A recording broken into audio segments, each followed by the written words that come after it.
First question देखिए क्या कह रहा है। निम्न में से कौन सा वायु प्रदूषक मनुष्य में रक्तदाब को बढ़ा देता है और दिल संबंधी रोग पैदा करता है? इस प्रश्न का करेक्ट आंसर हमारा होगा ऑप्शन सी, कैडमियम। ध्यान दीजिएगा, कैडमियम से एक और रोग होता है इटाई रोग। ठीक है फ्रेंड्स, इटाई रोग कैडमियम के कारण होता है। और कैडमियम विषाक्तता द्वारा उत्पन्न ये जो इटाई रोग है वो कह सकते हैं कि कष्टदायी हड्डी संबंधी यानी कि अस्थि रोग है। ठीक है, जो कि सर्वप्रथम ये जापान में देखने को मिला था। अगर हम बात करें कि जापान में इस इटाई का अर्थ क्या होता है, तो वहाँ पर कष्ट इसका अर्थ होता है कष्ट। ठीक है, चलिए नेक्स्ट वन देखिए क्या। अगला प्रश्न ये कि ऊतकों की रचना के अध्ययन से संबंधित विज्ञान क्या है? ऊतकों से संबंधित जो हम लोग अध्ययन करते हैं उसको हिस्टोलॉजी के नाम से जानते हैं। फाइकोलॉजी माइकोलॉजी तो आपको पता ही होगा। फाइकोलॉजी जो होता है शैवालों का अध्ययन और माइकोलॉजी जो कवकों का अध्ययन। एक चीज़ और ध्यान रखिएगा फ्रेंड्स कि कवकों की जो कोशिका भित्ति होती है वो काइटिन की बनी होती है, शैवालों की कोशिका भित्ति सेल्यूलोज की बनी होती है। ठीक है, थर्ड क्वेश्चन की प्रथम एंटीबायोटिक की खोज किसने की थी? प्रथम एंटीबायोटिक की खोज किसने की थी? तो कह सकते हैं अलेक्जेंडर फ्लेमिंग ने किया था 1928 ईस्वी में। ऑप्शन डी करेक्ट होगा। निम्न में से कौन सा एक शरीर को गर्म रखने हेतु उत्तरदायी है? शरीर को गर्म रखने हेतु उत्तरदायी है वसामय ऊतक। Option C will be correct answer. Next one क्या कह रहा है कि सेबेसियस जो ग्रंथियाँ होती हैं वो पाई जाती हैं किसमें? सेबेसियस ग्रंथियाँ पाई जाती हैं। तो ध्यान दीजिएगा, सेबेसियस ग्रंथि जो होता है वो स्तनियों की त्वचा के डर्मिस में पाया जाता है। यहाँ पे एक नया वर्ड आपको दिख रहा होगा, डर्मिस। डर्मिस क्या होता है? तो त्वचा की एक परत होती है। जैसे कि त्वचा को अलग अलग परतों में बांटा गया, मेनली 3 परतों में बांटा गया। सबसे बाहरी जो त्वचा हम लोग को दिखता है वो होता है एपिडर्मिस, और उसके अंदर का एक जो त्वचा होता है उसको हम लोग डर्मिस के नाम से जानते हैं। ठीक है, चलिए अगला प्रश्न क्या कह रहा है। नेक्स्ट वन ये कह रहा है कि पृथ्वी पर सबसे अधिक मात्रा में पाया जाने वाला तत्व कौन सा है? ध्यान दीजिएगा, प्रश्न में तत्व की बात की गई है। तो करेक्ट आंसर होगा ऑप्शन ए, ऑक्सीजन। ठीक है, ऑप्शन ए को टिक करेंगे, ऑक्सीजन। लेकिन क्वेश्चंस में अगर धातु रहता, ठीक है, धातु रहता तो वहाँ पे हम एल्यूमिनियम को टिक करते हैं। क्लियर, चलिए नेक्स्ट वन देखिए। अमीबा में भोजन का अंतर्ग्रहण किसके द्वारा होता है? अमीबा में भोजन का अंतर्ग्रहण किसके द्वारा होता है? कूटपाद। देखिए कूटपाद को हम सिंपल सी भाषा में अगर हम बात करें तो इसको हम कहते हैं नकली पैर। ठीक है, नकली पैर। नेक्स्ट वन, निम्न में से कौन सा एंजाइम लार में पाया जाता है? कौन सा एंजाइम लार में पाया जाता है? लार से हमेशा 2 क्वेश्चंस बनते हैं। पहला तो पीएच वैल्यू 6.5 और साथ ही साथ एक और ये कि लार में कौन कौन से एंजाइम होते हैं। जैसे लार जो है किसकी पाचन में सहायक होता है? स्टार्च के पाचन में, ये ध्यान रखिएगा। ठीक है, स्टार्च यहाँ पे होगा। और साथ ही साथ इसमें एंजाइम की बात करें तो एक तो होता है टाइलिन और दूसरा हम कह सकते हैं माल्टेज। चलिए अगला प्रश्न, किस अभिक्रिया द्वारा पौधों में ऑक्सीजन बाहरी वातावरण से कोशिका में पहुंचता है? ऑक्सीजन जो है बाहरी वातावरण से कोशिका में पहुंचता है, कह सकते हैं विसरण। ऑप्शन बी को टिक करेंगे, विसरण। और साथ ही साथ विसरण से संबंधित मैंने कुछ पॉइंट्स यहाँ पे नोट डाउन किया, पढ़ सकते हैं कि पत्तियों के स्टोमेटा। स्टोमेटा क्या होता है? जो पत्तियों में छोटे छोटे छिद्र होते हैं। अगर ऐसे नहीं दिखता है, आप इसको अगर सूक्ष्मदर्शी से देखेंगे तो दिखेगा माइक्रोस्कोप से। तो स्टोमेटा क्या होता है कि इसके द्वारा वायुमंडल से ऑक्सीजन व कार्बन डाइऑक्साइड गैसों का विनिमय जो होता है वो विसरण के द्वारा ही होता है। जड़ों द्वारा जल का अवशोषण जो होता है वो विसरण के द्वारा ही होता है। साथ ही साथ पौधों में वाष्पोत्सर्जन की जो क्रिया होती है वो भी विसरण के द्वारा ही होता है। नेक्स्ट पॉइंट है कि निम्न में से कौन सा रोग जीवाणु संक्रमण के कारण होता है? जीवाणु संक्रमण के कारण होता है। तो ध्यान दीजिएगा, यहाँ पे अगर हम अकॉर्डिंग टू ऑप्शन बात करें तो कुष्ठ रोग, जिसको हम लोग लेप्रोसी के नाम से भी जानते हैं, कुष्ठ रोग। ठीक है, तो ये होता है जीवाणु के कारण, जबकि डेंगू होता है आपको वायरस के कारण, और दमा की बात करें तो यहाँ पे कवक के कारण होता है। चलिए फ्रेंड्स, अगर आपको क्वेश्चन अच्छे लगे, वीडियो अच्छी लगे तो प्लीज़ लाइक शेयर ज़रूर करें और साथ ही साथ चैनल को सब्सक्राइब करके रखें। नेक्स्ट वन, दूध के दही के रूप में, यानी कि दूध को दही के रूप में जमाने का कारण क्या है? जमने का कारण क्या है? तो जमने का कारण ये कह सकते हैं कि एक्चुअली बैक्टीरिया के कारण होता है, लैक्टोबैसिलस बैक्टीरिया के कारण होता है। ऑप्शन ए करेक्ट होगा। नेक्स्ट वन, किसी असंतुलित बल द्वारा किसी पिंड में उत्पन्न त्वरण क्या होगा? बताइए, इसको हम लोग थोड़ा सा समझेंगे अच्छे तरीके से। देखिए, आपको पता है कि हमें जो बल का व्यंजक प्राप्त होता है वो न्यूटन के गति के दूसरे नियम से प्राप्त होता है। क्या होता है? F बराबर m है। अगर हम यहाँ पे त्वरण और बल से यहाँ पे बात कीजिए, किसी असंतुलित बल में त्वरण, यानी कि हमें बल और त्वरण पे बात करना है, तो F और m को देखें तो हम यहाँ पे कह सकते हैं कि F जो है वो ए का समानुपाती है, जिसको हम लोग अनुक्रमानुपाती भी कहते हैं। तो करेक्ट आंसर क्या होगा कि बल के अनुक्रमानुपाती होता है। ठीक है, आगे बढ़ते हैं। नेक्स्ट वन क्या है, कीटों से संबंधित जीव विज्ञान की शाखा क्या कहलाती है? कीटों से संबंधित जीव विज्ञान की जो शाखा है उसको हम लोग एंटेमोलॉजी के नाम से जानते हैं। ए करेक्ट होगा। मनुष्य के वातावरण को सुधारने से नस्ल सुधार कहलाता है। मनुष्य के वातावरण को सुधारने से नस्ल सुधार क्या कहलाता है? तो इसको हम लोग किस नाम से जानते हैं? इसे हम लोग यूथेनिक्स कहते हैं। ठीक है, यूथेनिक्स। आपने देखा होगा कभी कभी यूजेनिक्स और यूथेनिक्स में कन्फ्यूजन होता है, तो यहाँ पे छोटा सा पॉइंट मैंने दोनों को लिख रखा है, आप इसको दोनों को अच्छे तरीके से पढ़ सकते हैं। यूजेनिक्स में क्या होता है कि उस विज्ञान को जो कि आनुवंशिकता के नियमों द्वारा मानव जाति की उन्नति का अध्ययन करता है, उसे कहते हैं यूजेनिक्स। और इसका तो आपने पढ़ ही लिया। चलिए आगे बात करते हैं। नेक्स्ट वन है कि साल्वे प्रक्रम द्वारा औद्योगिक निर्माण किया जाता है, यानी औद्योगिक पैमाने पर निर्माण किया जाता है, बड़े पैमाने पर निर्माण किया जाता है साल्वे प्रक्रम द्वारा। किसका? तो सोडियम कार्बोनेट्स का। सी विल बी करेक्ट आंसर। हम यहाँ पे पढ़ सकते हैं कि साल्वे प्रक्रम, या फिर हम इसको अमोनियम सोडा प्रोसेस के नाम से भी जानते हैं, सोडियम कार्बोनेट के उत्पादन का एक प्रमुख औद्योगिक प्रक्रम है। अपने वर्तमान स्वरूप के इस प्रक्रम का विकास 1860 के दशक में अर्नेस्ट साल्वे ने किया था। नेक्स्ट वन देखिए, अगला पॉइंट ये कह रहा है कि सोडियम कार्बोनेट आमतौर पर इस नाम से जाना जाता है, सोडियम कार्बोनेट। तो सोडियम कार्बोनेट को हम लोग वॉशिंग सोडा के नाम से या फिर धोने का सोडा के नाम से जानते हैं। ठीक है, Na2CO3 होता है, इंटू 10H2O होता है, अगर जल की बात करें तो 10H2O। लेकिन बेकिंग सोडा जो होता है वो उसको खाने वाला सोडा सोडियम बाइकार्बोनेट के नाम से जानते हैं। चलिए अगला प्रश्न, टीका रोग किससे संबंधित है? यानी जो टीका रोग होता है वो किस में होता है?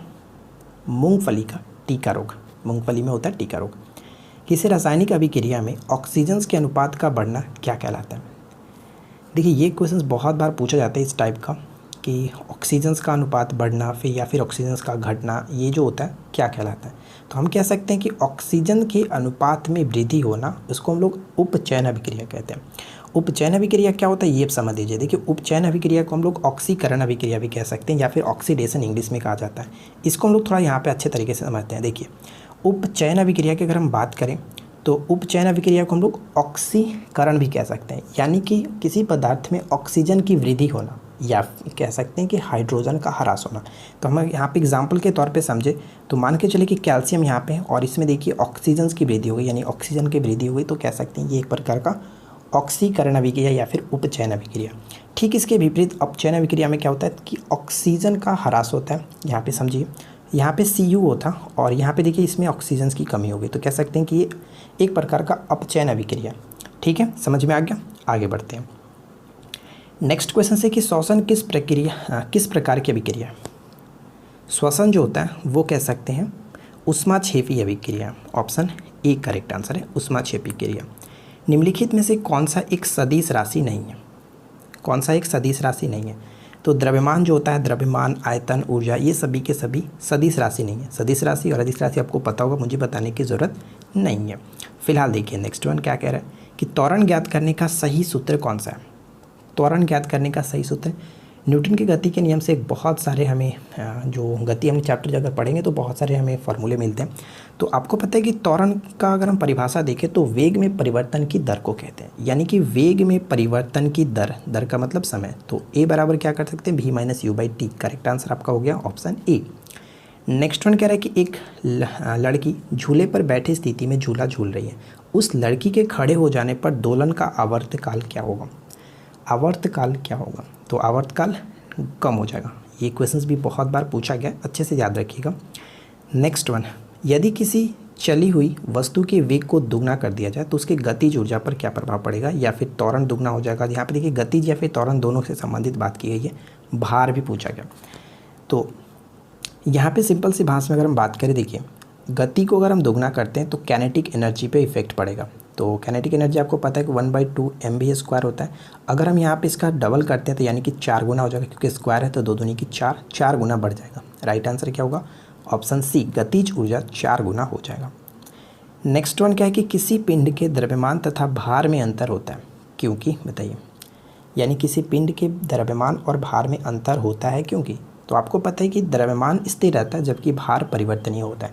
इसका एक बहुत इंपॉर्टेंट क्वेश्चन पूछा जाता है कि अगर हम किसी वस्तु को या फिर किसी पिंड को चंद्रमा से पृथ्वी पर लाएं तो क्या होता है, तो उस कंडीशन में हम कहते हैं कि उसका द्रव्यमान स्थिर रहेगा लेकिन भार परिवर्तित हो जाएगा, भार बदल जाएगा। तो ये मोस्ट इंपॉर्टेंट फैक्ट है, इसको याद रखिएगा। चलिए लास्ट क्वेश्चन देखिए, कास्टिक सोडा के संदर्भ में निम्नलिखित कथनों पर विचार कीजिए। फर्स्ट, सेकेंड और थर्ड पॉइंट दिया गया, तीनों को पढ़िए, बताइए कौन सा सही है। तो देखिए कास्टिक सोडा जो कि सोडियम हाइड्रोक्साइड के नाम से जाना जाता है, अब बात सोडियम हाइड्रोक्साइड की जाती है तो NaOH होगा इसका फॉर्मूला, तो हम कह सकते हैं थर्ड पॉइंट तो ऐसे भी गलत हो गया। और ये उच्च कोटि का क्षार होता है, बिल्कुल सही है।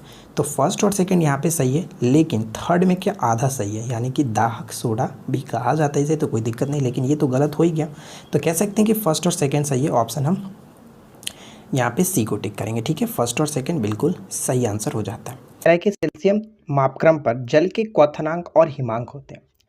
क्वथनांक का मतलब आपको पता होना चाहिए, हिमांक का मतलब पता होना चाहिए। देखिए क्वथनांक का मतलब होता है बॉइलिंग पॉइंट और हिमांक का मतलब होता है फ्रीजिंग पॉइंट। ठीक है, तो अगर हम बात करें सेल्सियस पैमाने पर, तो क्वथनांक जो होता है वो 100 डिग्री सेल्सियस, यानी कि कोई भी जल जो उबलता है वो 100 डिग्री टेम्परेचर पे उबलता है। तो हम यहाँ पे कह सकते हैं कि इसका क्वथनांक 100 डिग्री सेल्सियस, और जो फ्रीजिंग पॉइंट होता है वो 0 डिग्री सेल्सियस होता है। ठीक है, लेकिन अगर क्वेश्चंस में यहाँ पर फ़ारेनहाइट तापक्रम होता है, तब उस कंडीशन में ध्यान दीजिएगा कि जब 100 डिग्री सेल्सियस जो होता है वो 212 डिग्री फ़ारेनहाइट के बराबर होता है। यहाँ पे 212 डिग्री फ़ारेनहाइट होना चाहिए था। ठीक है, ठीक उसी तरह से अगर हम बात करें तो 32 डिग्री फ़ारेनहाइट पे क्या होता है, फ्रीजिंग पॉइंट होता है, यानी 0 डिग्री सेल्सियस के बराबर 32 डिग्री फ़ारेनहाइट होता है। ठीक है ना, इस चीज़ को याद रखिएगा। चलिए सेकेंड क्वेश्चन देखते हैं। सेकेंड क्वेश्चन ये बनता है कि जल के अंदर मौजूद व्यक्ति को किस कारण जल की सतह से ऊपर वस्तु अपनी वास्तविक स्थिति से अपेक्षाकृत अधिक ऊंचाई पर प्रतीत होती है। इसका सीधा सा मतलब अगर हम समझें, सिंपल सा अगर हम उदाहरण देखें तो मछली को आप ले लीजिए, पानी में मछली अपनी वास्तविक स्थिति से ऊपर उठी हुई प्रतीत होती है, और इसका कारण यही होता है कि प्रकाश के अपवर्तन के कारण। ठीक है, ऑप्शन ए बिल्कुल करेक्ट होगा। और साथ ही साथ ये भी ध्यान रखिएगा, इसका एक और उदाहरण हम समझ सकते हैं, जैसे कि बाल्टी के अंदर अगर सिक्के को रखा जाता है तो वो भी अपनी वास्तविक स्थिति से ऊपर उठी प्रतीत होती है। साथ ही साथ ये भी ले लीजिए कि अगर हम बाल्टी में किसी छड़ को डालते हैं तो वो छड़ तिरछी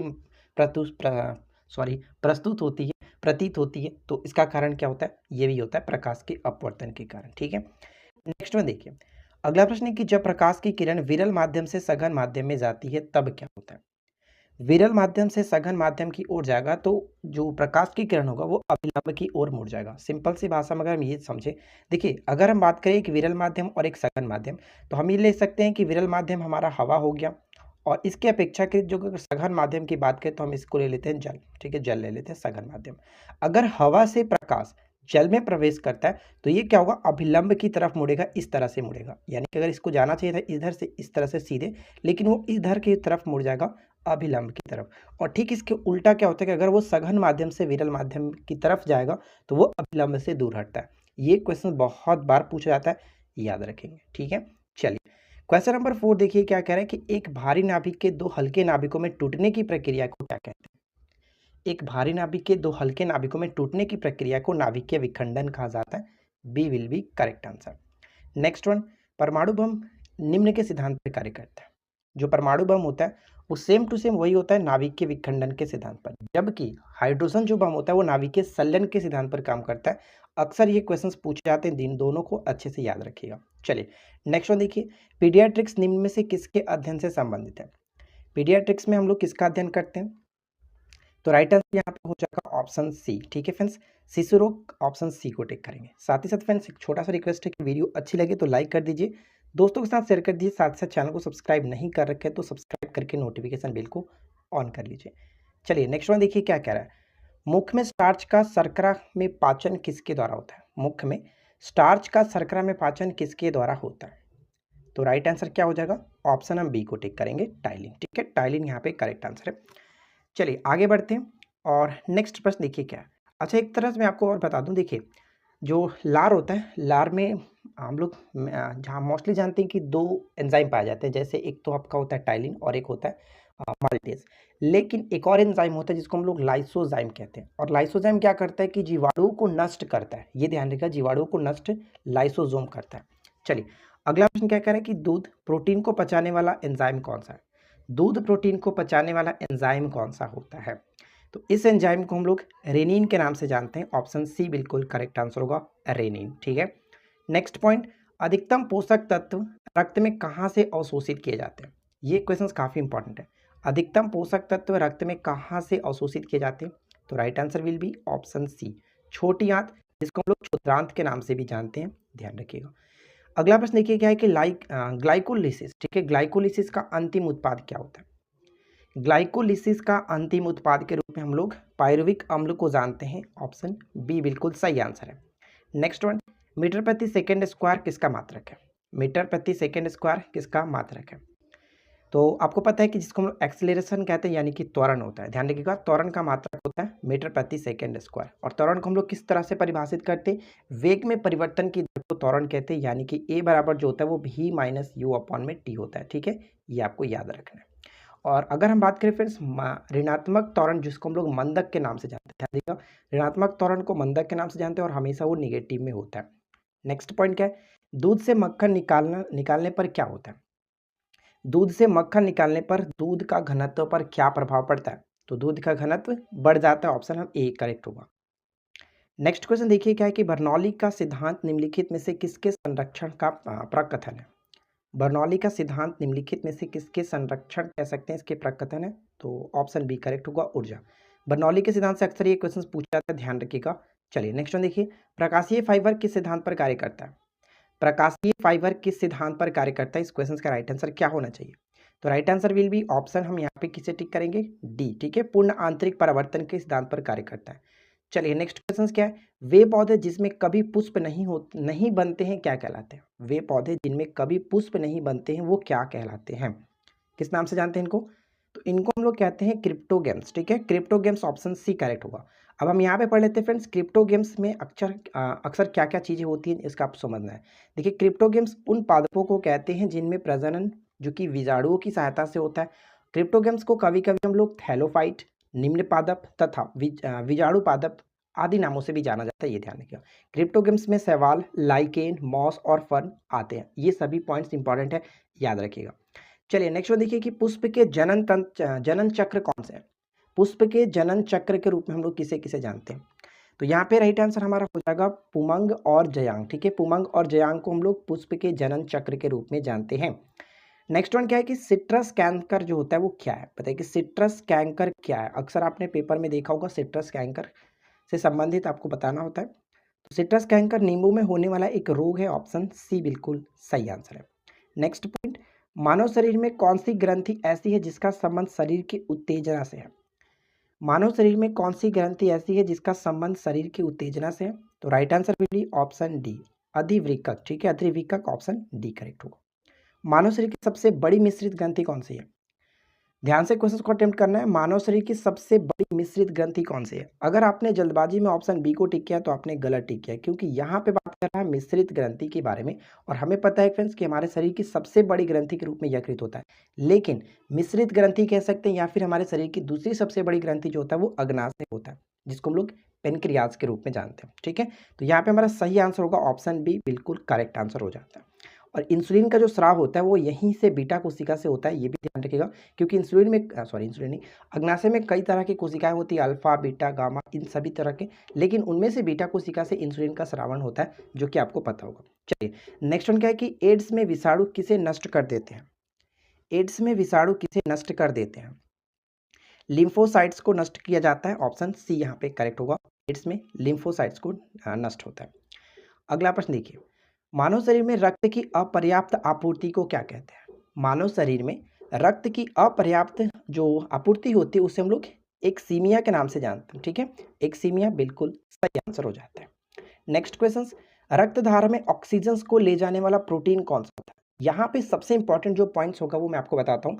देखिए, सही आंसर तुम्हारा हो गया कि शरीर में रक्त धारा में ऑक्सीजन पहुंचाने का कार्य हीमोग्लोबिन का होता है, लेकिन कभी कभी ये पूछा जाता है कि हीमोग्लोबिन क्या होता है, तो ध्यान रखिएगा हीमोग्लोबिन भी एक प्रकार का प्रोटीन ही है, ठीक है ना, प्रोटीन होता है। क्वेश्चन से कि ब्रायोफाइटा की क्या विशेषता नहीं है, ठीक है, ब्रायोफाइटा की विशेषता क्या नहीं होती है? तो ब्रायोफाइटा में हम कह सकते हैं कि संवहनी उत्तक नहीं होता है, ऑप्शन ए बिल्कुल सही आंसर होगा, संवहनी उत्तक नहीं होता है। नेक्स्ट पॉइंट क्या कह रहा है कि अंतःस्रावी तंत्र की प्रधान ग्रंथि जो मस्तिष्क के तल में बसी होती है वह कौन सी है? इसे हम लोग कई नामों से जानते हैं, जैसे हम लोग कह सकते हैं पीयूष ग्रंथि, या फिर इसको मास्टर ग्लैंड के नाम से भी जाना जाता है। यानी ऑप्शन हम यहाँ पे सी को टिक करेंगे। और ये हमारे शरीर की सबसे छोटी ग्रंथि है। जिस तरह से यकृत हमारे शरीर की सबसे बड़ी ग्रंथि होती है, उसी तरह से पीयूष ग्रंथि सबसे छोटी ग्रंथि मानी जाती है। चलिए नेक्स्ट वन क्या है कि पेट, जिगर और फेफड़े के जो कैंसर होता है उसको हम लोग किस नाम से जानते हैं? पेट, जिगर और फेफड़े के कैंसर को किस नाम से जाना जाता है? तो इसे हम लोग कर्कट रोग कहते हैं। ठीक है, कर्कट रोग, यानी कि ऑप्शन हम यहाँ पे बी को टिक कर सकते हैं। फर्स्ट क्वेश्चन कह रहा है कि निम्नलिखित में से किस में उच्चतम ऊर्जा होती है।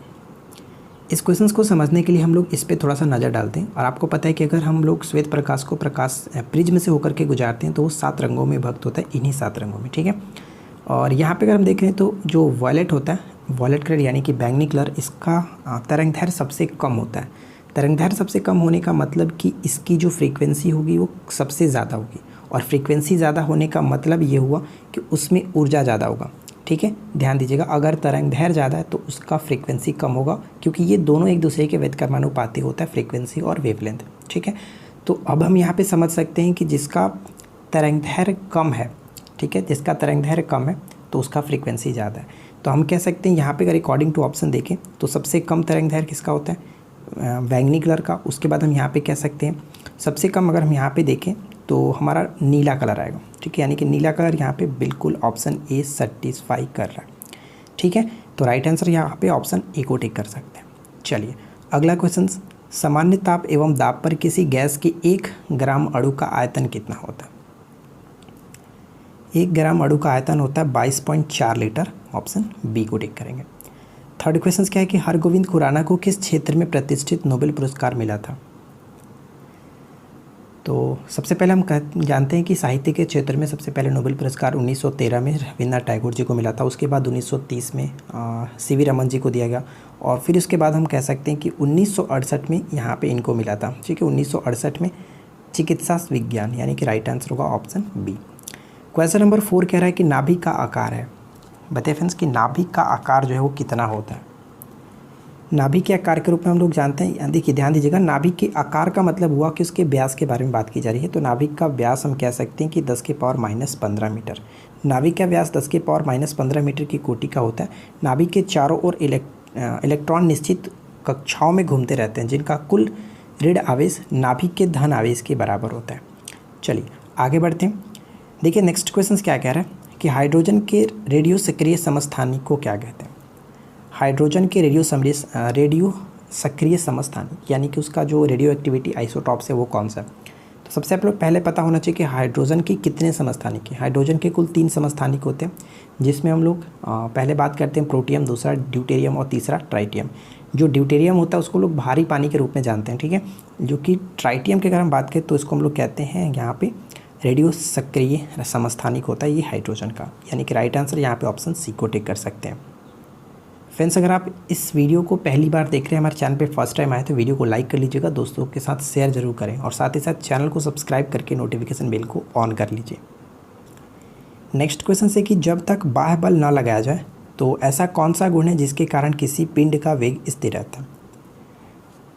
तो आपको पता है कि न्यूटन के गति का प्रथम नियम यही है, तो ऑप्शन हम यहाँ पे डी को टिक कर सकते हैं, जड़त्व। ठीक है, अगला प्रश्न, निम्नलिखित कथनों पर विचार कीजिए। फर्स्ट, सेकेंड, थर्ड पॉइंट्स को पढ़िए और बताइए कि उपरोक्त कथनों में से कौन से सही हैं। प्रकाश तरंगें निर्वात में गतिमान हो सकती हैं, बिल्कुल सही है। प्रकाश जो है वो निर्वात में भी गति करता है और निर्वात में इसका चाल सबसे ज़्यादा होता है। नेक्स्ट पॉइंट कह रहा है कि प्रकाश तरंगों का अपवर्तन हो सकता है, बिल्कुल सही हो सकता है। और साथ ही साथ प्रकाश तरंगें विद्युत चुंबकीय तरंग होती है, तो ये भी बिल्कुल सही है। विद्युत चुंबकीय तरंगों का एक गुण आपको पता होगा कि विद्युत चुंबकीय तरंगों को चलने के लिए किसी माध्यम की आवश्यकता नहीं होती है, हर माध्यम में चलता है। तो निर्वात इनमें से एक यहाँ पे मान सकते हैं। तो प्रकाश तरंगें विद्युत चुंबकीय तरंगें होती हैं, तो राइट आंसर यहाँ पे होगा ऑप्शन ए, ध्यान रखिएगा। चलिए अगला प्रश्न, खतरा संकेतों के लिए लाल रंग का प्रकाश क्यों प्रयोग में लाया जाता है?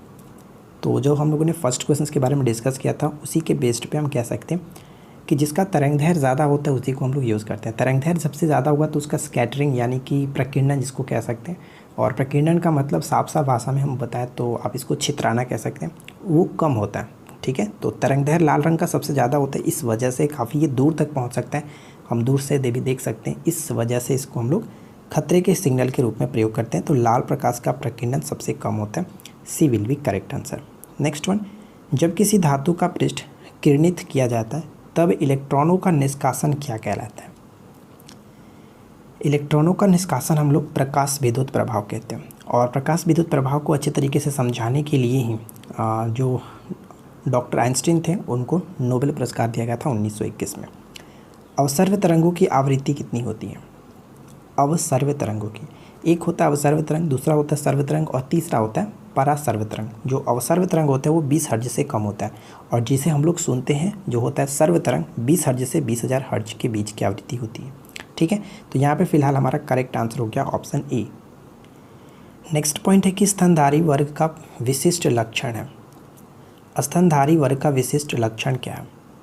तो देखिए, स्तनधारी वर्ग का विशेष लक्षण के रूप में अगर हम बात करें तो स्तन ग्रंथियाँ भी होती हैं, संवेद ग्रंथियाँ भी होती हैं, साथ ही साथ 4 कोष्ठी हृदय भी होता है। यहाँ पे तीनों के तीनों चीज़ें करेक्ट हैं, इस वजह से ऑप्शन डी होगा करेक्ट आंसर।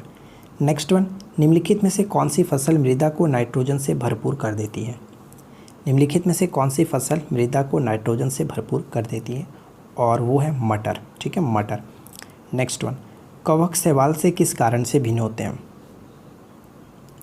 तो ध्यान दीजिएगा, कवक शैवाल से किस कारण से भिन्न होते हैं? क्योंकि हम कह सकते हैं जो कवक होते हैं इनकी कोशिका भित्ति काइटिन की बनी होती है, जबकि शैवाल की कोशिका भित्ति सेलुलोज की बनी होती है। अलग अलग फॉर्मेट में आपको ये क्वेश्चन मैं अक्सर देते रहता हूँ, तो इसको ध्यान में रख लीजिएगा। पादपों में वाष्पोत्सर्जन निम्नलिखित में से किस में सहायता करता है? पादपों में वाष्पोत्सर्जन निम्नलिखित में से किस में सहायता करता है? तो देखिए, ध्यान दीजिएगा, जल का अवशोषण तथा ऊपरी मुख गति के लिए भी, जल के अवशोषण और अवशोषित खनिजों की ऊपरी गति के लिए भी, साथ ही साथ तापमान का नियमन के लिए भी करता है। यानी सभी के सभी बिल्कुल यहाँ पे सही होगा, ऑप्शन डी बिल्कुल राइट आंसर है। नेक्स्ट वन क्या कह रहा है कि निम्नलिखित का मिलान कीजिए। तो बताइए यहाँ पे कौन किसके साथ सही तरीके से मैच करेगा? तो देखिए फ्रेंड्स, यहाँ पे अगर हम मैच करें तो आपको पता होगा कि प्रोटीन जो होता है वो एमिनो अम्ल यहाँ पे मैच करेगा। कार्बोहाइड्रेट्स की बात करें तो ग्लूकोज एक प्रकार का कार्बोहाइड्रेट्स के रूप में आता है, और ग्लिसरॉल की बात करें तो ये वसा के अंतर्गत आएगा। तो यहाँ पे मैच हमारा कर रहा है ऑप्शन ए। ठीक है, नेक्स्ट क्वेश्चन बनता है कि कोशिका में स्थित तरल जैविक पदार्थ को जीवद्रव्य का नाम किसने दिया था? जीवद्रव्य का नाम किसने दिया था? पुरकिंजे कह सकते हैं, ऑप्शन सी करेक्ट होगा। नेक्स्ट वन, विज्ञान की वह शाखा जिसके अंतर्गत निम्न ताप और उसके अनुप्रयोगों का अध्ययन किया जाता है क्या कहलाता है? तो इसको हम लोग कहते हैं क्रायोजेनिक्स। ठीक है, cryogenics option A correct answer है, और ये काफ़ी इंपॉर्टेंट क्वेश्चन है, कई बार पेपर में आपको देखने को मिलता रहता है। नेक्स्ट क्वेश्चन कि निम्न में से कौन वायु को सबसे अधिक प्रदूषित करता है? बताइए कि निम्न में से कौन वायु को सबसे अधिक प्रदूषित करता है? और सबसे अधिक प्रदूषित करता है कार्बन मोनोऑक्साइड, CO। ठीक है, कार्बन मोनोऑक्साइड। नेक्स्ट वन, सूर्य में कौन सा परमाणु ईंधन होता है? सूर्य में कौन सा परमाणु ईंधन होता है? तो हम कह सकते हैं कि सूर्य में परमाणु ईंधन के रूप में हाइड्रोजन को जानते हैं, और सूर्य की ऊर्जा के अगर हम रूप की बात करें तो नाभिकीय संलयन होता है। ठीक है, चलिए अगला प्रश्न, निम्न में से कौन सा एक पादप हार्मोन है? देखिए, पादप हार्मोन की अगर हम यहाँ पे बात करें तो कह सकते हैं साइटोकाइनिन। ठीक है, साइटोकाइनिन एक प्रकार का पादप हार्मोन है। यहाँ पे इसके बारे में कुछ पॉइंट्स मैंने नोट डाउन किया, आप इसको पढ़ सकते हैं कि पादप हार्मोन जिन्हें हम लोग फाइटो हार्मोन भी कहते हैं, रसायन होते हैं जो पौधे के विकास और विनियमित करते हैं। साथ ही साथ इसे और भी कुछ पॉइंट से पढ़ लीजिएगा कि पौधों में मुख्यतः 5 प्रकार के हार्मोन्स पाए जाते हैं, जैसे ऑक्सिन, जिब्रेलिन, साइटोकाइनिन, इथाइलिन और एस-बेसिक अम्ल। ठीक है, चलिए, और इसके संबंध में एक और पॉइंट्स यहाँ पे दिया गया, देखिए क्या है कि साइटोकाइनिन हार्मोन किसकी खोज किसने की थी? तो मिलर ने 1955 में किया था। चलिए, नेक्स्ट वन क्वेश्चन कह रहा है कि 2,4-D क्या है? बताइए कि 2,4-D क्या है? तो कह सकते हैं कि 2,4-D एक प्रकार का खरपतवारनाशी होता है, option D will be correct answer. सबसे बड़ा कुल कौन सा है? सबसे बड़ा कुल कौन सा है? तो कंपोजिटी को यहाँ पे टिक करेंगे। कंपोजिटी सबसे बड़े कुल के अंतर्गत आता है। पढ़ सकते हैं कि कंपोजिटी फूलों वाले पौधे की एक कुल है। इस कुल को हिंदी में हम लोग संग्रथित कुल कह सकते हैं। इस कुल में अन्य कुलों की अपेक्षा बहुत अधिक पौधे होते हैं जो कि विश्वव्यापी भी हैं। नेक्स्ट क्वेश्चन देखिए क्या है। अगला प्रश्न ये कि धान का खैरा रोग या फिर हम कह सकते हैं लघुपत रोग किस तत्व की कमी से होता है? धान का खैरा रोग या फिर लघुपत रोग किस तत्व की कमी के कारण होता है? तो इस प्रश्न का करेक्ट आंसर क्या? ऑप्शन ए, यानी कि जस्ता के कारण, ऑप्शन ए करेक्ट आंसर है। पौधों में फ्लोएम मुख्यतः उत्तरदायी है। पौधों में फ्लोएम मुख्यतः उत्तरदायी है। क्या होगा राइट आंसर? पौधों में फ्लोएम मुख्यतः उत्तरदायी है। फ्लोएम का कार्य क्या होता है कि आहार वहन करना, यानी कि पौधों के विभिन्न भागों में भोजन को पहुंचाना, आहार वहन करने के लिए फ्लोएम उत्तरदायी होता है। जबकि जाइलम की बात करें तो जाइलम क्या करता है कि जल का इधर उधर कह सकते हैं वहन करता है। पाचन क्रिया में प्रोटीन निम्न में से किस पदार्थ में बदल जाता है? पाचन क्रिया में प्रोटीन जो है वो निम्न में से किस पदार्थ में बदल जाता है? Option C will be correct answer, amino अम्ल में। ठीक है, फर्स्ट क्वेश्चन ये कह रहा है कि एक रेडियो तत्व जिसके भारत में बड़े भंडार पाए जाते हैं, पूरे विश्व में भारत में सबसे बड़ा भंडार इसका पाया जाता है, और वो कह सकते हैं रेडियोधर्मी तत्व है थोरियम। ठीक है, थोरियम के संबंध में 2-3 पॉइंट्स आपको ध्यान रखना है, जैसे कि थोरियम जो किसका अयस्क है, कह सकते हैं कि मोनाजाइट का सबसे ज़्यादा ये सबसे फेमस अयस्क माना जाता है। ठीक है, और भारत में इसका सबसे ज़्यादा भंडार किस राज्य में, तो केरल में, ये ध्यान रखिएगा। अगर हम बात करें फ्रेंड्स थोरियम के संबंध में एक और पॉइंट्स, तो ये ध्यान रखिएगा कि आवर्त सारणी के जो एक्टिनाइड श्रेणी है, अब ये एक्टिनाइड श्रेणी क्या होता है, तो एक्टिनाइड श्रेणी एक होता है लेंथेनाइड श्रेणी होता है और एक्टिनाइड श्रेणी होता है। जो एक्टिनाइड श्रेणी होता है वो कह सकते हैं कि 89 से लेकर के 103 तक के जो भी एटॉमिक नंबर है, यानी जो भी तत्व है, उनको कहा जाता है एक्टिनाइड श्रेणी। तो ये इसी के अंतर्गत आता है। इसका एटॉमिक नंबर कितना होता है? 90। तो बस इतने सारे पॉइंट्स आपको ध्यान में रखना है। चलिए, सेकेंड क्वेश्चन है कि एक कण का द्रव्यमान m है और संवेग इसका p है, तो इसकी गतिज ऊर्जा क्या होगा? इसकी गतिज ऊर्जा क्या होगा? तो देखिए, आपको पता होगा कि p बराबर हम क्या करते हैं, p बराबर mv, यानी कि मोमेंटस इक्वल टू क्या होता है, मास गुने वेलोसिटी, और आपको k इक्वल टू यानी कि कैनेटिक एनर्जी जो होता है 1/2 mv² होता है। अगर मैं आपसे यहाँ पे बोलूँ कि आप यहाँ पे क्या करो कि जो m की वैल्यू हो वो निकाल लो। ठीक है, m की नहीं, v की वैल्यू निकाल लो। v की वैल्यू निकालेंगे तो क्या हो जाएगा, v की वैल्यू निकालेंगे तो p/m। ठीक है, p/m। अब मैं क्या करता हूँ, यहाँ पे इसको रख देता हूँ 1/2 m को मैंने m छोड़ा, यहाँ पे v² होता है, ध्यान रखिएगा 1/2 mv²। v के जगह पे क्या रखेंगे, इतना रखेंगे, तो p² ऊपर में और m² नीचे में। m से m खत्म, तो बचा क्या, कैनेटिक एनर्जी इक्वल टू हम कह सकते हैं कि p²/2m। ठीक है, p²/2m हो जाएगा करेक्ट आंसर, ऑप्शन हम डी को टिक कर सकते हैं। ठीक है, तो ये ध्यान रखिएगा, डायरेक्ट आपसे पूछा जाता है कि कैनेटिक एनर्जी और संवेग यानी कि गतिज ऊर्जा और संवेग के बीच संबंध बताइए, तो हमारा ये संबंध रिलेशन यही होता है, ये आपको याद रखना है। चलिए, नेक्स्ट क्वेश्चन कह रहा है कि किसी परमाणु के गुण निर्भर करते हैं। किसी भी परमाणु के जो गुण होते हैं वो किस पर निर्भर करते हैं? इलेक्ट्रॉनिक संरचना पर। ऑप्शन डी यहाँ पे करेक्ट होगा, इलेक्ट्रॉनिक संरचना पर। किसी पिंड का भार बताइए क्या होगा? ये हम कई बार डिस्कस कर चुके हैं कि किसी भी पिंड का जो भार होता है वो अधिक होता है ध्रुवों पर, यानी कि राइट आंसर यहाँ पे होगा ऑप्शन बी, जबकि इसके विषुवत रेखा पर कम होता है। ठीक है, नेक्स्ट वन, संड्यू तथा वीनस फ्लाई ट्रैप। ठीक है, ये दोनों कीटभक्षी पौधे का मतलब होता है कि फ्रेंड्स ये किसी भी कीट को जो कि अपने अंदर समा लेते हैं। जैसा आपको पता है कि अगर इनके पत्तियों पर वो बैठते हैं तो क्या करते हैं कि अपने पत्तियों को बंद कर लेते हैं, यानी उनको एक कह सकते हैं कि शिकंजे की तरह जकड़ लेते हैं। तो संड्यू और कह सकते हैं कि वीनस फ्लाई ट्रैप कीटभक्षी पौधे हैं। इनमें गति होती है, किस टाइप की गति होती है? स्पर्शानुकुंचन गति होती है, यानी कि जैसे वो स्पर्श करेंगे वो उनकी पत्तियाँ बंद हो जाती हैं और उसी में फंस जाते हैं। ठीक है, चलिए आगे बढ़ते हैं। नेक्स्ट क्वेश्चन क्या कह रहा है कि अनुवांशिकी उत्परिवर्तन होता है। अनुवांशिकी उत्परिवर्तन होता है किस में होता है? तो ये कह सकते हैं कि क्रोमोसोम में होता है। ठीक है, अनुवांशिकी उत्परिवर्तन क्रोमोसोम में होता है। उत्परिवर्तन यानी कि म्यूटेशन, ध्यान रखिएगा, म्यूटेशन की खोज कह सकते हैं किसने की थी? HD व्रिज नामक वैज्ञानिक थे, उन्होंने किया था। नेक्स्ट वन है कि लोहे के ऊपर जिंक की परत चढ़ाने को क्या कहते हैं? लोहे के ऊपर जिंक की परत चढ़ाने को क्या कहते हैं? गैल्वेनाइजेशन। ठीक है, गैल्वेनाइजेशन कहा जाता है, ऑप्शन ए। जंग से बचाने के लिए इस पर जिंक की कोटिंग की जाती है। नेक्स्ट पॉइंट है कि स्टील में कार्बन की प्रतिशतता क्या होती है? देखिए, ये आपको अलग अलग जगह पे अलग अलग मिलता है, लेकिन इसकी अगर मात्रा की बात करें तो 0.1 से लेकर के लगभग 1.5% तक होता है स्टील में कार्बन की मात्रा। ठीक है, ए यहाँ पे करेक्ट आंसर टिक कर सकते हैं। वायु में नाइट्रोजन गैस की प्रतिस्थापन निष्क्रिय गैस कौन सी है जिसका प्रयोग हम लोग गहरे समुद्र में गोताखोरों द्वारा किया जाता है? तो गोताखोरों द्वारा अपने पीठ पे जो सिलेंडर लेते हैं उसमें ऑक्सीजन के साथ साथ कह सकते हैं कि हीलियम गैस का मिश्रण होता है। यहाँ पे डी बिल्कुल करेक्ट आंसर है। नींबू किस कुल के अंतर्गत आता है? ध्यान दीजिएगा, नींबू जो किस कुल के अंतर्गत आता है? तो इस प्रश्न का राइट आंसर क्या हो जाता है? ऑप्शन ए, रुटेसी कुल के अंतर्गत है, और ये काफ़ी इंपॉर्टेंट है, कई बार पेपर में पूछा गया। देखिए, नेक्स्ट प्रश्न कह रहा है कि सोलेनेसी कुल के अंतर्गत निम्नलिखित में से कौन नहीं है? सोलेनेसी कुल के अंतर्गत तो सोलनेसी कुल के अंतर्गत आलू, मिर्च, बैंगन, टमाटर ये सभी के सभी आते हैं, लेकिन कपास इसके अंतर्गत नहीं आता है। तो भाई कपास किसके अंतर्गत आता है? तो मालवेसी कुल के अंतर्गत। मालवेसी कुल के अंतर्गत कपास, भिंडी, गुड़हल ये सभी याद रखेंगे। ठीक है, एक छोटा सा रिक्वेस्ट है कि वीडियो अच्छी लगे तो प्लीज़ वीडियो को लाइक कर लीजिएगा और अपने इस ऑनलाइन स्टडी जोन चैनल को सब्सक्राइब करके नोटिफिकेशन बेल को ज़रूर ऑन रखें। नेक्स्ट वन कह रहा है कि उत्परिवर्तन का सिद्धांत प्रतिपादन क्या था? ऑलरेडी ऊपर हम लोगों ने डिस्कस कर चुका था। उत्परिवर्तन का सिद्धांत एच.डी. व्रिज नामक जो वैज्ञानिक थे उन्होंने दिया था। निम्नलिखित में से कौन सी ग्रीन हाउस गैस नहीं है? ग्रीन हाउस गैसों को अच्छे तरीके से याद रख लीजिए, क्योंकि डेफिनेटली यहाँ से क्वेश्चन अक्सर पूछे जाते हैं। तो ग्रीन हाउस गैसों के अंतर्गत कह सकते हैं कि नाइट्रोजन नहीं आता है, लेकिन नाइट्रस ऑक्साइड आता है, ये ध्यान रखिएगा, जिसको हम लोग लाफिंग गैस के नाम से जानते हैं।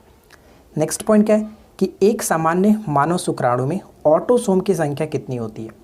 ऑटोसोम की जो संख्या होती है, कह सकते हैं कि आपको पता है कि मनुष्य में गुणसूत्रों की संख्या 46 है, यानी कि 23। ठीक है, 23 जोड़े होते हैं, पेयर कह सकते हैं। तो उसमें जो 22 जोड़ी होती है वो ऑटोसोम सामान्य गुणसूत्र होते हैं, लेकिन एक अलग होता है। तो यहाँ पे हम लोग कह सकते हैं कि 22 जो जोड़ी होती है उनको ऑटोसोम की संख्या कहते हैं। नेक्स्ट वन है कि गुणसूत्र के संदर्भ में या फिर संबंध में निम्नलिखित कथनों पर विचार कीजिए। फर्स्ट और सेकंड पॉइंट्स को पढ़िए और बताइए कि कौन सा कथन यहाँ पे सही होगा। काफ़ी अच्छा प्रश्न है, ध्यान से पढ़िएगा। पहला पॉइंट कह रहा है कि गुणसूत्र का नामकरण वॉल्टेयर ने 1888 में किया था। बिल्कुल सही है, डब्ल्यू वॉल्टेयर ने 1888 में गुणसूत्र का नामकरण किया था। ठीक है, पहला में कोई दिक्कत नहीं है। सेकंड पॉइंट की जीन कार्य की जो इकाई होती है वो म्यूटॉन होता है। क्या ये सही है? जी नहीं फ्रेंड्स, ये गलत है। मैं आपको बता दूं कि जीन की जो इकाई है, कह सकते हैं जीन के कार्य की जो इकाई होती है उसको हम लोग सिस्ट्रॉन कहते हैं। ठीक है, सिस्ट्रॉन। जबकि अगर हम बात करें म्यूटॉन क्या है, तो ये उत्परिवर्तन की इकाई माना जाता है। ठीक है, उत्परिवर्तन की इकाई म्यूटॉन होता है। ये पॉइंट्स गलत है, तो सही हमारा सिर्फ और सिर्फ एक है, इस वजह से ऑप्शन हम ए को टिक करेंगे। ठीक है, चलिए नेक्स्ट वन की जीन शब्द किसने बनाया था? जीन शब्द किसने बनाया था? तो यहाँ पे राइट आंसर हमारा होगा W.L. जॉनसन, ऑप्शन बी को टिक करेंगे। नेक्स्ट पॉइंट क्या कह रहे हैं? नेक्स्ट वन ये कि निम्नलिखित में से सबसे छोटी कोशिका कौन सी है? ये क्वेश्चन भी बहुत बार रिपीट हुआ है। तो सबसे छोटी कोशिका माइकोप्लाज्मा, ऑप्शन ए करेक्ट होगा। अगला प्रश्न देखिए, न्यूक्लियस के बाहर डीएनए कहाँ मिलता है? न्यूक्लियस के बाहर डीएनए कह सकते हैं केंद्रक और माइटोकॉन्ड्रिया, यानी कि राइट आंसर होगा option C, mitochondria. Next one, asbestos द्वारा फैला रोग कौन सा होता है?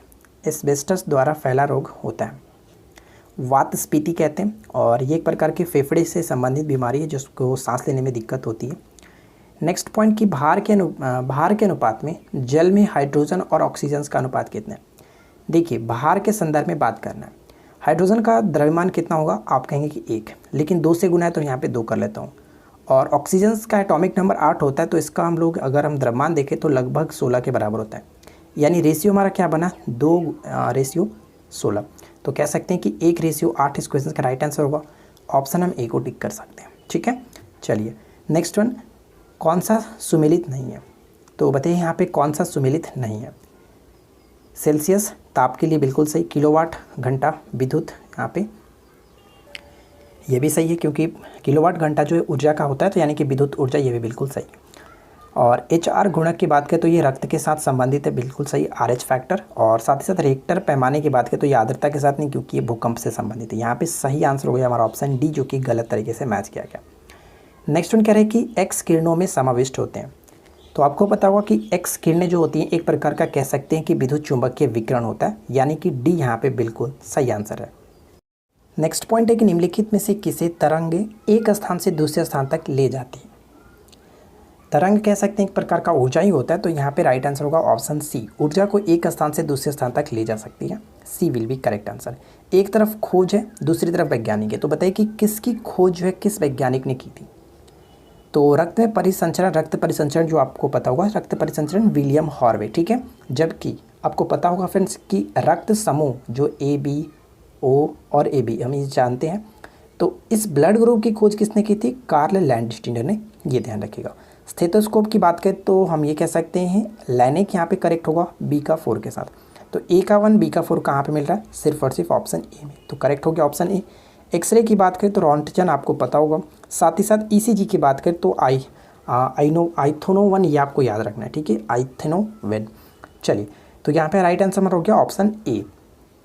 नेक्स्ट पॉइंट क्या कह रहा है कि भारी जल का क्वथनांक कितना होता है? भारी जल का क्वथनांक, क्वथनांक का मतलब आपको समझ में आ गया होगा कि बॉइलिंग पॉइंट को कहते हैं, ठीक है, क्वथनांक। देखिए बाहरी जल सबसे पहले अगर हम बात करें तो क्या होता है, जैसे कि हमें पता है कि हाइड्रोजन के 3 समस्थानिक होते हैं, एक होता है प्रोटियम, दूसरा होता है ड्यूटेरियम और तीसरा होता है ट्राइटियम। जो ड्यूटेरियम होता है जिसको हम लोग 1H2 के रूप में जानते हैं, इसको हम लोग D2 यानी कि ड्यूटेरियम ऑक्साइड होता है जिसको हम लोग भारी जल कहते हैं, और यही होता है हमारा भारी जल। और इसका हम लोग क्वथनांक की बात करें तो साधारण पानी 100 डिग्री सेल्सियस होता है, लेकिन भारी जो जल होता है वो 101.4 डिग्री सेल्सियस होता है, ठीक है। तो यहाँ पे सही आंसर हो गया ऑप्शन सी। कह रहा है कि पेचिश रोग के लिए उत्तरदायी प्रोटोजोआ कौन सा है। सबसे पहला क्वेश्चन तो आपसे ये पूछा जा सकता है कि पेचिश जो होता है वो किसके कारण होता है, तो पेचिश प्रोटोजोआ के कारण होने वाला एक रोग है, लेकिन किस प्रोटोजोआ के कारण होता है ये आपसे पूछा गया, तो हम कह सकते हैं option A, ant amoeba histolytica के द्वारा होता है, ऑप्शन ए को टिक करेंगे। अगर आपसे ये पूछ ली कि पेचिश से प्रभावित अंग कौन सा होता है, तो ये भी याद रखिएगा कि आंत प्रभावित होता है। नेक्स्ट क्वेश्चन, टाइफाइड पैदा किया जाता है, बताइए। टाइफाइड जो होता है एक प्रकार का कह सकते हैं कि जीवाणु के द्वारा यानी कि बैक्टीरिया के द्वारा होने वाला एक रोग है, ये किसके द्वारा पैदा किया जाता है, तो कह सकते हैं वो कौन सा जीवाणु होता है, साल्मोनेला टाइफी द्वारा होता है, ठीक है। साल्मोनेला टाइफी जो जीवाणु है वही टाइफाइड को करता है। नेक्स्ट क्वेश्चन, निम्नलिखित में से विटामिन कौन सा है, तो यहाँ पे 4 ऑप्शंस में से बताइए कि विटामिन कौन सा है। तो ध्यान दीजिएगा फ्रेंड्स, अगर हम यहाँ पे बात करें विटामिन की तो ऑप्शन ए करेक्ट होगा, फॉलिक अम्ल, जिसको हम लोग B9 के रूप में जानते हैं, ठीक है। B9 फॉलिक अम्ल के रूप में जाना जाता है। इसे हम लोग और भी अन्य नाम से जानते हैं, जैसे फॉलिक अम्ल आपने देखा, फोलासिन भी कहते हैं, और इसे फॉलेट के नाम से भी जाना जाता है। अगर मैं आपसे पूछूँ कि क्या ये विटामिन जल में घुलनशील है या नहीं, तो आपका जवाब क्या होगा। अगर मैं आपसे बोलूँ कि B9 जो है यानी कि फॉलिक जो अम्ल है, क्या वो जल में घुलनशील है या नहीं, तो आपका जवाब क्या होना चाहिए। तो अगर आपने जवाब हाँ में दिया है तो बिल्कुल सही है कि क्योंकि ये जल में घुलनशील है।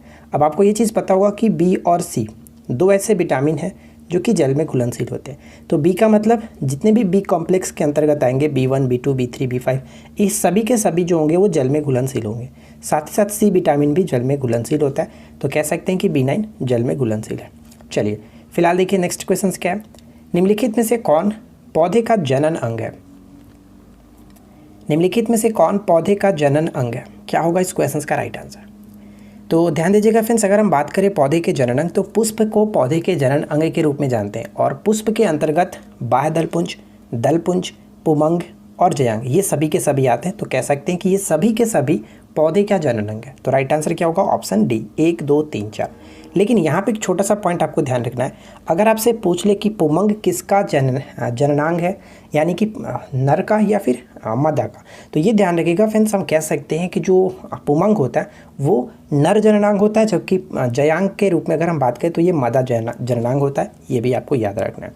चलिए फिलहाल बात करते हैं नेक्स्ट क्वेश्चन की। पौधों में होने वाली क्रियाओं में से एक जो कि इनका तापमान को कम कर सकती है, कौन सी होती है। तो इस प्रश्न का राइट आंसर हमारा हो जाएगा ऑप्शन बी, वाष्पोत्सर्जन। नेक्स्ट क्वेश्चन की श्वेत प्रकाश का अपने विभिन्न रंगों में अलग होने की क्रिया को क्या कहते हैं। देखिए इसके बारे में हम लोग ऑलरेडी कई बार डिस्कस कर चुके हैं। अगर हम बात करें कि प्रिज्म में और श्वेत प्रकाश इससे होकर के गुजरता है तो ये 7 रंगों में विभक्त होता है, और इस 7 रंगों में विभक्त होने की जो घटना होती है उसको हम लोग कहते हैं वर्ण विक्षेपण, ठीक है। वर्ण विक्षेपण यहाँ पे करेक्ट आंसर होगा option D. Next one, television के दूरस्थ नियंत्रण के लिए किस प्रकार के विद्युत चुंबकीय विकिरण का प्रयोग किया जाता है। विद्युत चुंबकीय विकिरण की बात करें तो इसके अंतर्गत 7 प्रकार के आते हैं विद्युत चुंबकीय तरंग या फिर विकिरण के अंतर्गत। उनमें से एक यहाँ पे हम कह सकते हैं जो अवरक्त किरण होता है वो टेलीविज़न के दूरस्थ नियंत्रण, यानी जिस तरह से अगर हम बात करें सिंपल सी भाषा में, तो आपको पता है कि टीवी का रिमोट आपने देखा होगा कि दूर से हम लोग कंट्रोल करते हैं टीवी को, तो वो इसमें क्या होता है कि अवरक्त किरण ही होता है। राइट आंसर क्या, ऑप्शन ए। चलिए फिलहाल देखिए नेक्स्ट वन क्या है, तालाबों और कुओं में निम्न में से किस एक को छोड़ने से मच्छरों को नियंत्रित करने में मदद मिलती है। बताइए वो कौन सा है जिसे हम लोग तालाबों या फिर कुओं में छोड़ने से मच्छरों से नियंत्रित मिलती है। गैम्बूसिया, ऑप्शन सी करेक्ट होगा। नेक्स्ट वन, निम्नलिखित जल स्रोतों में से किस एक के जल की फ्लोराइड से दूषित होने की संभावना होती है। किस एक की जल को कह सकते हैं कि फ्लोराइड से दूषित होने की संभावना होती है, वो है भौम जल, ठीक है। ऑप्शन ए को टिक करेंगे, भौम जल। काली मौत जिसको हम लोग ब्लैक डेथ कहते हैं, बताइए किसे कहा जाता है, काली मौत के नाम से किसे जानते हैं। क्या होगा इस प्रश्न का राइट आंसर। तो ध्यान दीजिएगा फ्रेंड्स, काली मौत के रूप में हम लोग ऑप्शन बी को टिक करेंगे, प्लेग, ठीक है। प्लेग को हम लोग एक और नाम से जानते हैं जिसको हम लोग ताउन कहते हैं, ठीक है। ताउन एक और नाम जाना जाता है, ताउन, ये याद रखिएगा, ताउन के रूप में भी जानते हैं, ठीक है। और अगर हम बात करें फ्रेंड्स की जो प्लेग होता है वो किसके कारण होता है, तो ये ध्यान रखिएगा एक बैक्टीरिया के कारण होने वाला रोग है। और इसमें कौन सी बैक्टीरिया होती है, तो पास्चुरेला पेस्टिस, ठीक है, ध्यान रखिएगा, पास्चुरेला पेस्टिस के कारण ये होता है। चलिए, एक छोटा सा रिक्वेस्ट है जो कि कर ही सकता हूँ आप लोगों से, इस वीडियो को लाइक कर दीजिएगा, दोस्तों के साथ शेयर भी कर दीजिएगा, साथ ही साथ चैनल पे पहली बार आया है तो इस ऑनलाइन स्टडी जोन के अपने चैनल को सब्सक्राइब करिए और अपने फ्रेंड के साथ ज़रूर शेयर कीजिए। चलिए फिलहाल बढ़ते हैं हम लोग नेक्स्ट क्वेश्चन की तरफ। अगला प्रश्न देखिए, बच्चों को किस रोग के प्रति प्रतिरक्षित करने के लिए डीपीटी का अंतःपेशीय रूप में दिया जाता है, यानी डीपीटी का टीका आपको पता है लगाया जाता है, तो ये किसके लिए, तो इनमें से कह सकते हैं काली रोग यहाँ पे करेक्ट होगा, ऑप्शन डी को टिक कर सकते हैं। नेक्स्ट पॉइंट है कि निम्नलिखित में से क्या SO2 प्रदूषण का सर्वोत्तम सूचक है। SO2 की बात की जा रही है, सल्फर डाइऑक्साइड, ठीक है, SO2 प्रदूषक का सर्वोत्तम सूचक है। तो प्रदूषक के सूचक के रूप में आपको पता होगा कि लाइकेन को जाना जाता है, ऑप्शन बी। अगर आपसे पूछ ले कि लाइकेन जो किसका किसका मिलकर के बना होता है, तो कवक और शैवाल से मिलकर के बना होता है लाइकेन। डायनासोर थे, बताइए डायनासोर थे, कह सकते हैं कि मेसोजोइक रेप्टाइल्स थे, ऑप्शन डी को टिक कर सकते हैं, ऑप्शन डी। नेक्स्ट वन, निम्नलिखित में से कौन सी गैस उच्चतम ऊष्मीय मान रखती है, निम्नलिखित में से कौन सी गैस जो है वो उच्चतम ऊष्मीय मान रखती है, और वह प्राकृतिक गैस, ऑप्शन ए करेक्ट होगा, प्राकृतिक गैस। अगला प्रश्न, बहुत अधिक ऊंचाई पर मनुष्य का लाल रुधिर जो कर्णिकाएं हैं क्या होता है, यानी कि आरबीसी की बात की जा रही है, अधिक ऊंचाई पर आरबीसी की संख्या में क्या होता है, तो इनकी संख्या बढ़ जाती है, ऑप्शन ए करेक्ट होगा। नेक्स्ट क्वेश्चन, कि निम्नलिखित में से कौन सा कथन असत्य है, तो बताइए फ्रेंड्स कि कौन सा कथन यहाँ पे असत्य है। तो चलिए हम यहाँ पे एक एक करके डिस्कस करते हैं। पहला पॉइंट कह रहा है कि द्वितीय तरंग को अनुप्रस्थ तरंगे भी कहते हैं, बिल्कुल सही है, जिसको हम लोग सेकेंडरी वेव कहते हैं, यानी कि सेकेंडरी वेव हमारा अनुप्रस्थ तरंगे भी होता है। सेकेंड पॉइंट ये कह रहा है कि द्वितीय तरंग सभी माध्यम से होकर के गुजर सकती है, ये पॉइंट्स गलत है, क्योंकि द्वितीय जो तरंग है वो केवल और केवल ठोस माध्यम से होकर के गुजरते, ये पॉइंट हमारा गलत है। थर्ड पॉइंट कह रहा है कि द्वितीय तरंग की औसत गति 4 किलोमीटर प्रति सेकंड होती है, जो कि बिल्कुल सही है, इसमें कोई दिक्कत नहीं, 4 किलोमीटर प्रति सेकंड होती है। तो यहाँ पे हम कह सकते हैं कि गलत कौन सा है, ऑप्शन बी को टिक कर सकते हैं, ऑप्शन बी, ठीक है। चलिए नेक्स्ट वन देखिए क्या कह रहा है, सोमेटोट्रोपिन, बताइए कि किसका दूसरा नाम है, सोमेटोट्रोपिन। तो सोमेटोट्रोपिन कह सकते हैं, इसका राइट आंसर होगा वृद्धि हार्मोन, और इसका संबंध अगर हम बात करें फ्रेंड्स तो इसका संबंध होगा पीयूष ग्रंथि से, क्योंकि पीयूष ग्रंथि ही जो कि वृद्धि हार्मोन के रूप में भी जानी जाती है। तो यहाँ पे राइट आंसर हमारा होगा ऑप्शन डी।